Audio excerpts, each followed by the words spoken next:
From George, we've heard a bit more about what might be involved in setting up a new line. So now it's over to you to ask questions. So who would like to ask a question?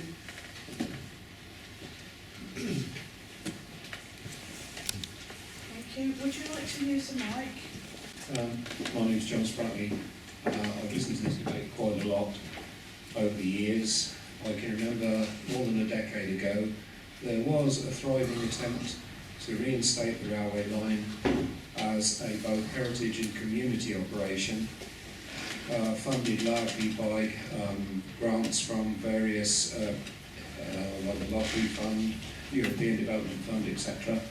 That was the old North Somerset Railway, and before that its predecessor, the Somerset and Avon Railway. I've listened to all the comments from George, etc., about establishing a modern railway line, etc., but that is never, ever going to be a financial viable proposition with Radstock. There isn't the traffic demand, and there isn't the amount of money available to subsidise such a thing.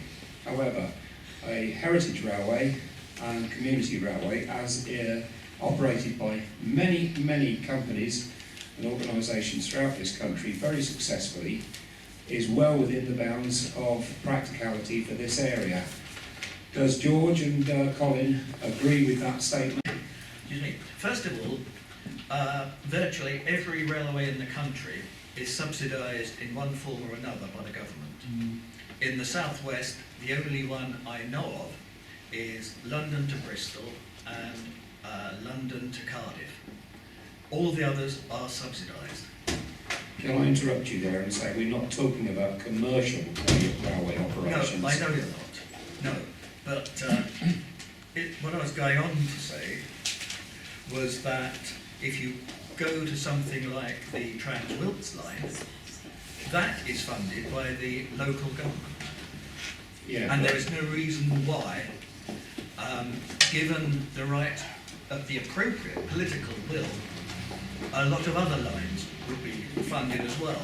Also, if you go to Devon, I can't remember which line it is, there was one there which was funded by a developer under a Section 106 agreement, and that was the actual building of it. Mind you, that was a very large development. I believe it was many thousand dwellings. I don't know whether it's gone ahead yet, but it has all been signed.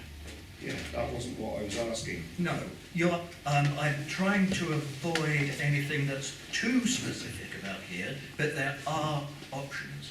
One is that one could start with a heritage operation and then develop it into something that would be attractive for train operating companies, because even one that is connected to the national railway network will still be subsidised.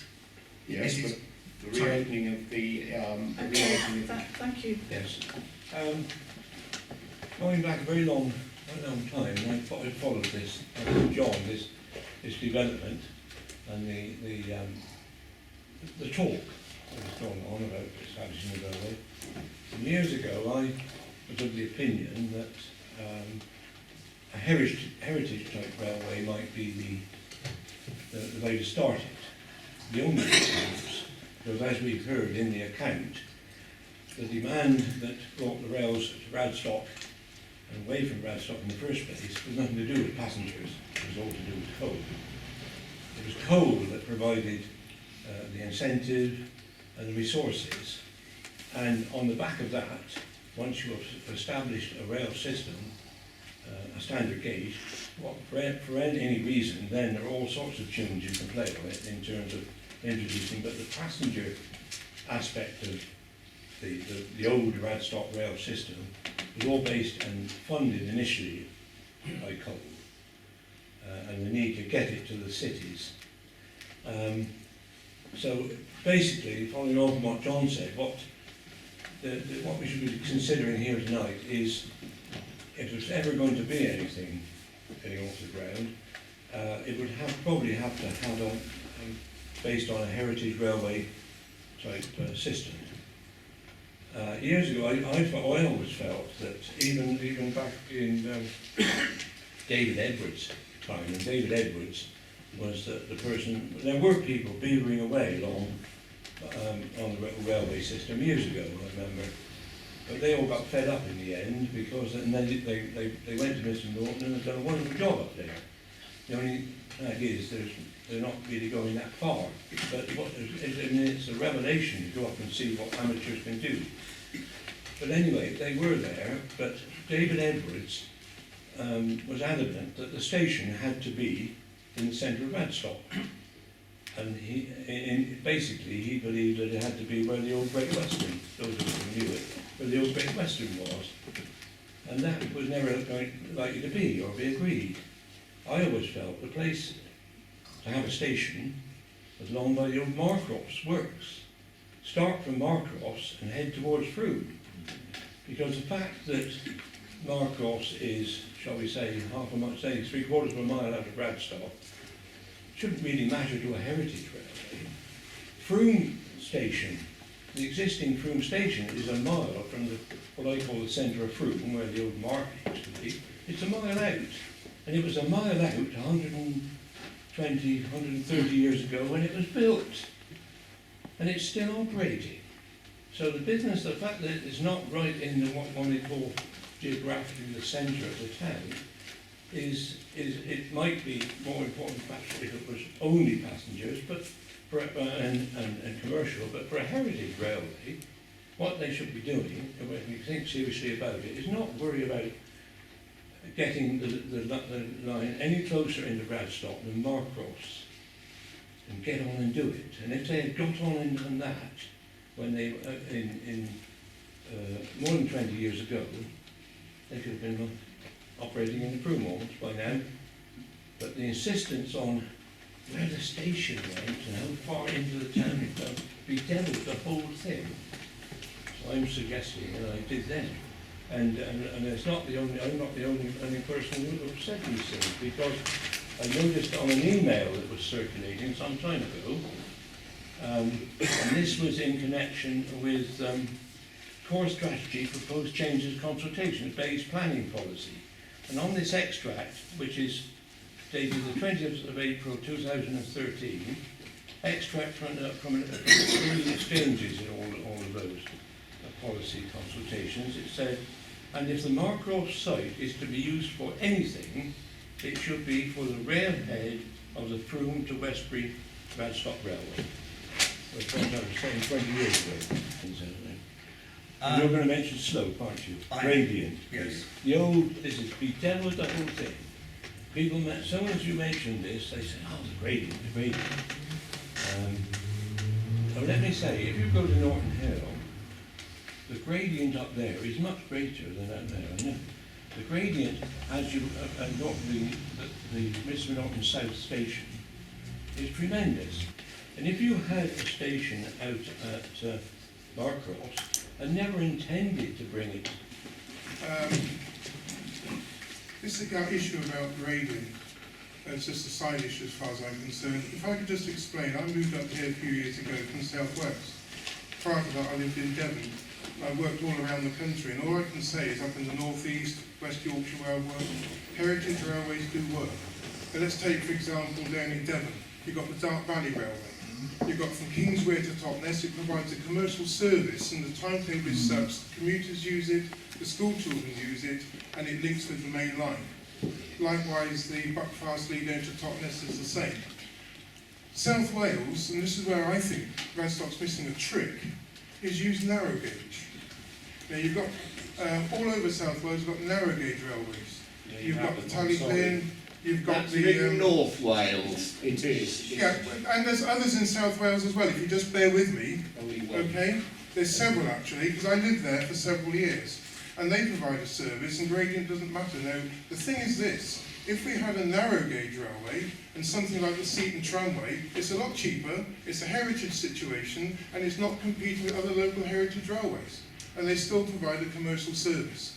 That's all I would say. And they're building brand new engines. Thank you. Absolutely right. I think it's a very good And line of thought. it would be different, and it would bring tourists in, because it's not competing with all the other railways in the area. The only thing is that what would be the future of it, because what I perceive the overall desire to be is to be able to get on the train in Radstock and go through to Westbury or further. And if it's narrow gauge, you won't. Now, my vision at the moment is to start off Heritage through towards Great Elm, Hapsford, down that way somewhere, and then maybe 10, 20, whenever, years' time, then gradually move over to Network Rail, just as some other heritage lines have. The speaker's waiting. Would you like to come Yeah, in? my name's Say David your name. Redwell, and I'm going to get careful tonight because I'm not going to represent anybody, any train operating company. Just to Sorry, say, can you just say where you come from? David Redwell. I'm just here at Several Railway Consultant. I'm not going to represent any train operating company tonight very carefully, but to make a few points very carefully. And the first point I want to make is the line at present is under the ownership of Network Rail as far as Hatford Junction, and is a freight route, and is guaranteed freight route along with the route to Cranmore on the Shepperton Mountain branch. The point about infrastructure beyond Hatford Junction to Radstock, that's in the ownership of Sustrans and Rail Powers Limited, which is a hybrid company set up by the previous Labour government to look after rail infrastructure. Having said that, it's very clear to say that no railway is a free gift wherever it comes from. And there's still the infrastructure costs of bridges and maintenance and engineering. And those in other preserved railways are met by the County Council. And let's be absolutely clear, the underwriting of the track bed infrastructure on the Swanage Railway is by Dorset County Council. Same as they're putting the through train service with South West Trains, that's funded by them and the government. On the West Somerset Railway, which is subject to a sales approach with Somerset County Council at the moment, that again is owned by Somerset County Council and maintained by them, all infrastructure. Effectively, the West Somerset operates like a train operating company. It does not pay the cost of its infrastructure, it leases the line. Dartbury Railway, they were PLCs, they went straight over from British Rail to those PLCs, and there wasn't a stop in train operating at all. Now the next issue here is, if you reopen it, you'll need to get a new national infrastructure order, like we're doing on the Port Z line. And that will require 18 months of public inquiry, and that will require sponsorship by Baines, Somerset and Mendip district councils. And that is a process because the line is closed and does not have a train operating on over it at the moment, and is not under the ownership of Network Rail. So there's some of the hurdles you have to start to look at. The most important thing about operating on banks and embankments and stations is the Rail Standard and Safety Boards. The Rail Standard and Safety Board, they can give derogation for the station site in Radstock. They would have to grant derogation, but it would be a matter for the Rail Standards and Safety Board to agree a station site in the Radstock town centre area. But I think the most important thing here is if you are going to bring the line back into public use of some description, whether that's with some sort of heritage railway or with a community rail-based operation, it will require a large sum of money, there's no doubt about that. Either comes from taxpayers or grant or a mixture of both, or some money certainly would be on a different level to the one that runs at Midsummer Norton, which is probably a museum attraction, but which is good for the area, but that's what it is. There's a number of hurdles. The most important thing on Wednesday with the Planning Committee of Bath and North East Somerset Council is to make sure a condition is attached to the planning application that actually gives you a position within the plan where rail operation can be brought back into use. So as well as the 106 agreement where some money goes towards a platform and some infrastructure, the other is to make sure there's a planning condition and the planning committee put that in. And you've got to balance that against the need for sustainable housing and the shortage of housing in the area, which is obviously acute in the Bath and North East Somerset with 13,000 houses short in the whole area. So, but you can't have housing without infrastructure. So what you do need to do is work out your infrastructure, which is your bus services and your future rail options. One option, when I was involved with South West RDA, we looked at for this route, was a parapet mover operation. Whatever you do, when it goes beyond Hatford, it's a national rail situation with Network Rail that would need their authority to proceed down to Frome and onto Frome Station or to Westbury. But it's not impossible, but the price tag of £40 million is about right. There was a study undertaken on this line by ATOC, which is from the train operating companies. And I would say to councillors, the thing you need to look very carefully at is the ATOC study. Nothing, as far as I know, from my conversation with train operating himself, has changed since the ATOC study. So that's the process you need to base your proposals on. But on Wednesday, if you're going to go anywhere, just make sure they put a planning condition in for a station site for a basic railway platform. The idea of some 12-coach heritage train coming into Radstock, I just simply don't think it's ever going to happen. And I think you're realistic is about a basic service, and you could start off with a community infrastructure type project. Thank you. Thank you. I would say that the Radstock Town Council has looked at the planning application. We've had it in various forms over the last few months, and we have in fact put in 2 conditions around the railway. So we have requested it. We can't guarantee we're going to get that, but we do have a speaker at the meeting. And we've asked that space is left for track and rolling stock of standard gauge, and that space is made for turning circle if required. So we've done what we can. I'm sorry, just to correct you, when you speak at the committee, you're asking for a run-round loop. Yeah. Just make sure you make that clear as you're in your statement. Thank you. A run-round loop. We'll put that in. Thank you. I'll come back to you, Mr. Spratley. I've got a gentleman here at the front. Would you like to say your name and where you're from? Yeah, Luke Farley. I'm heavily involved with the Swanage Railway, so I note you make an example of the Swanage Railway. If I could just sort of very briefly outline what's going on there, because I think there could potentially be some major crossovers. We're now 40 years on from the line being handed to the sort of preservation group at Swanage. The line was earmarked for a bypass to be built over the top of it to help the traffic into Swanage. Now the preservation group over the 40 years, rather than arrive and say we're going to run a train from Wareham to Swanage, yes, that's been their ultimate aim, but they've approached it in stages. Now their initial aim was simply to stop the bypass from going on the track bed before they even thought about laying any track down. It was to stop the bypass going on the track bed.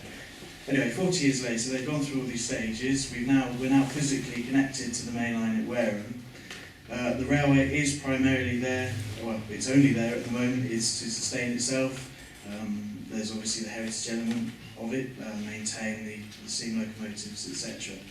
But there is still the same to go to Wareham. Now, we are all but there with the community rail into Wareham. However, the hurdles still are running across the mainline metals into Wareham. The council has made the money available now to have a trial of the service, but nothing, there's nothing set in stone for years to come. So I think what's quite important to say really is, before we start talking about Harry people movers and narrow gauge and standard gauge and that sort of thing, is, as you say with your planning application, and making sure that the potential is still there. I think that's the most important thing at the moment, just allowing the potential for it to happen to be there, because I think the stage beyond, let's put some track down, we're actually at the point where we just need to, hopefully, keep the potential there. So,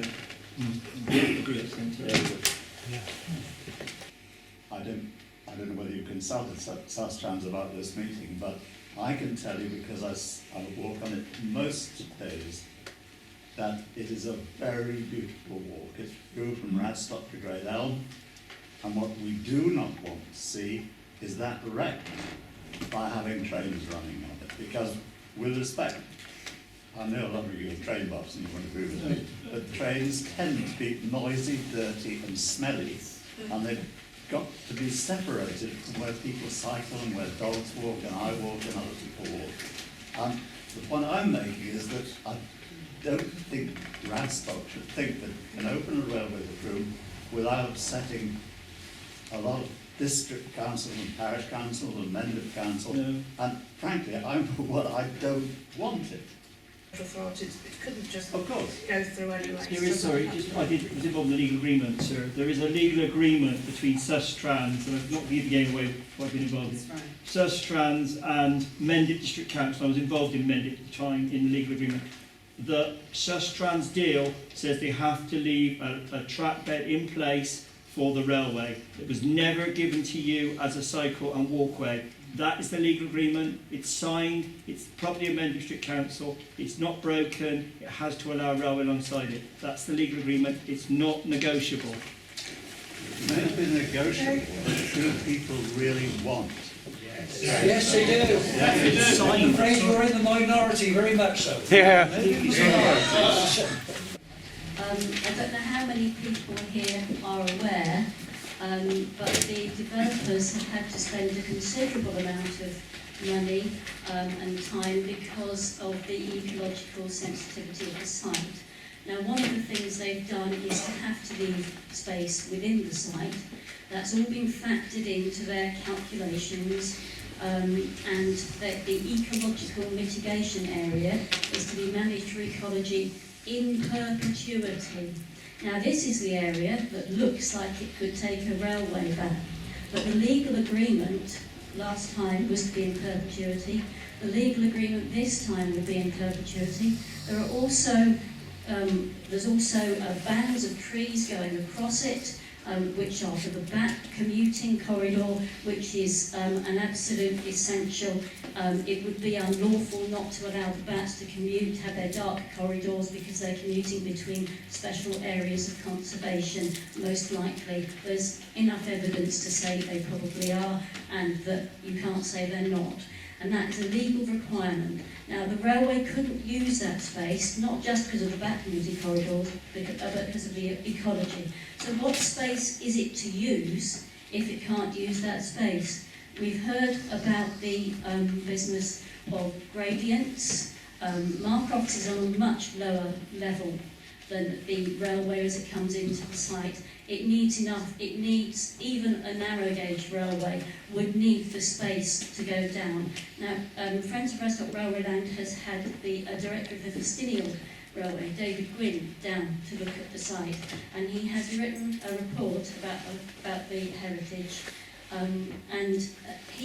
his opinion was that if you were going to have a heritage railway with a station, that the station should be up near the centre of town, as near to the car park as possible. That's what his professional opinion was.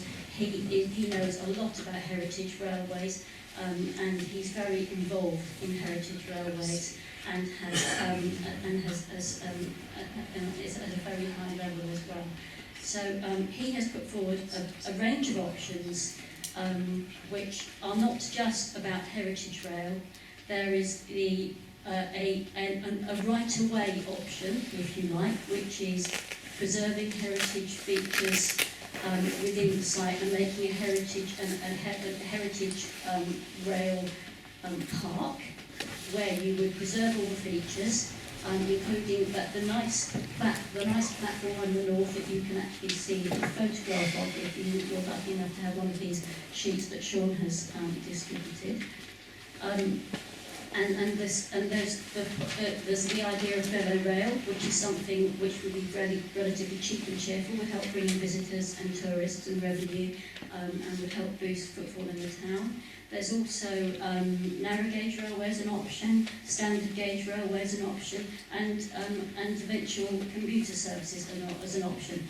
Now, these haven't been investigated by the developers because they're comparing with the do-nothing scenario. So these things have yet to be investigated. So whether or not these things can come back, certainly the heritage park could easily be put in for very little money, and with lots of volunteers to help run it.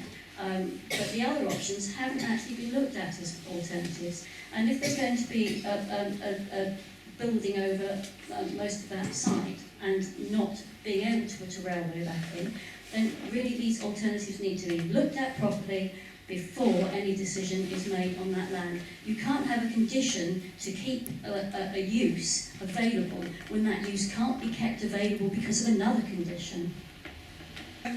I'm absolutely amazed that that this railway wasn't off the ground 10 years ago. It should have been. I'll give you a bit of the history.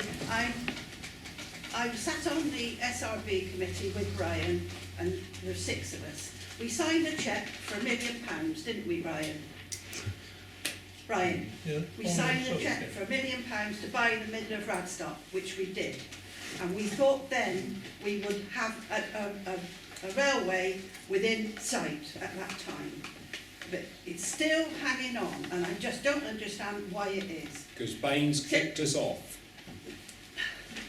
I was a base councillor for years, as you know, Brian. John, actually. John, sorry. And I was a member of SR, John. of the North Somerset. I am the founder member of the S&D at Norton Hill.